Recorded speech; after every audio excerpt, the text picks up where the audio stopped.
Well, hey folks, how you doing in the land of grills?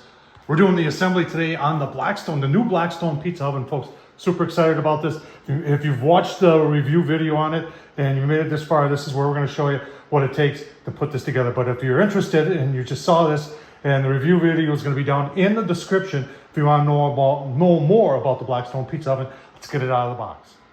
All right, this should be interesting. This is the shape that this box came in. And oh my gosh, I wasn't here when FedEx dropped it off, but all right, just coming out of the box, and there's our first dents and dings.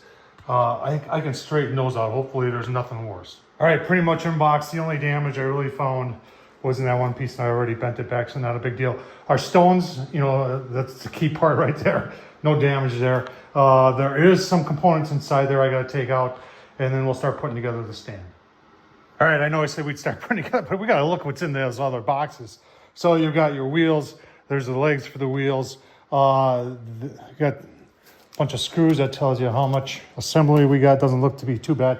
Here's the most important part right here. Do not drop this. So this is what everything sits on and spins. There's your brass bushing right there. This is the old model. This is where the problems were. So hopefully they resolved that. And now let's start putting it. Oh, you know what? Let's no. If you're wondering what makes it turn, yeah, it's a rotisserie motor. And guess what? You got to have big batteries for it, and I just happen to have two. But on the old one, they had to switch right on the rotisserie motor. It looks like they've got a separate power thing that goes to it, and you can run it off a regular power, or you can run it off a battery. So that's a good idea. All right, so we got the pizza oven off the ground. I've got it laying here on my bench, and it calls for you to lay it on the flat here and start putting some stuff on the side. But here's your gas line and everything like that. And I really don't want to do that. So sorry, Blackstone. I'm going to put the 4 feet on first. That way, when I do set it down, we're not putting any pressure on the gas line. Just being preventative here. So this is how this comes in the box, folks. It comes like this, and it doesn't show this in the assembly guide. So I want to show you this, is that they're assuming that it's coming here. Let me see, take that out, that it's coming like this, but it doesn't. So when it comes like this, take these off. If you're going to use it with the stand, put this on, and then it'll fit in the 4 pockets, and then you put in your bolts, your nut, your screws. In order to make it portable though, when you take it out of the stand, take the 4 screws out there, remember you got to go underneath and do all that other stuff, then these would go back on, just like that. We got those legs on. Before we go any further, I'm going to take a vacuum cleaner. See all those little tidbits of styrofoam? I want to vacuum all that out of there, because that'll get hot in there and that'll just stink when we do the burn-in. That's one less thing that you'll have to worry about. Putting your handles on, what goes on next, you got these angle iron pieces, 2 screws in there, and then you've got this cap that goes on there, and then there's 2 screws in the pre-threaded slot. You put one on, and then you put the handle, the slot, right into there, and then you fit the other one in and put the other 2 screws in. Super simple.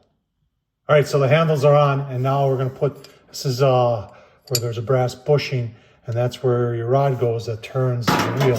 And you're gonna put that on like that, and line it up with those holes. And then there's a little packet that's got 5 screws in it, and that's what's going to go in there. All right, now that you got those 4 screws in and they're snug up, you want to put the shaft in. The shaft, as you can see, has got bearings here that ride on this, and then the shaft fits in that bronze bushing there. And you just put in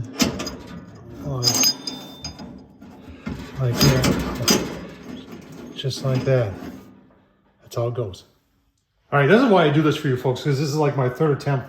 I've got it laying back on its side, so this is the bottom, and there's the bottom of that shaft we just put in, and now we want to hook up our rotisserie motor. And I was trying to line it up, and I'm thinking of the best way to do it, and then you just take your hand, you put it around inside the grill, and you hold down on that shaft. That way you can turn it to make it line up, easy peasy with your little rotisserie motor there. And then we're just gonna hold it, and we're gonna put screws into it here. Give a look, see when it's done. All right, screws are in. I put them in loose, then tighten them. And then before I do anything else, I want to put my hand inside, and I just want to turn that shaft to make sure that, yeah, I am in there. So Good job. All right, next up, putting the wheels on. Now, here's a little tip to doing this, and you can see how this just turns in there. You say, well, I got to get a wrench in there. If you take and lock this, like you were locking it so it wouldn't move, that locks that whole thing up, and then you can just easy peasy, nice and easy. Just like that, and then just unlock it. You're good to go. All right, so putting those legs on, just follow instructions, super simple. There's 4 bolts and they all line up. Now what gets a little confusing is what's the front, what's the back and everything. So that thing with the hole in it, that's where your propane tank goes. That's the bottom. That's a piece that was dented up. You can see it's still a little dented right there. And that may be making my fit and finish a little bit more difficult here. But I've got this laid out its side. This is one of the sides.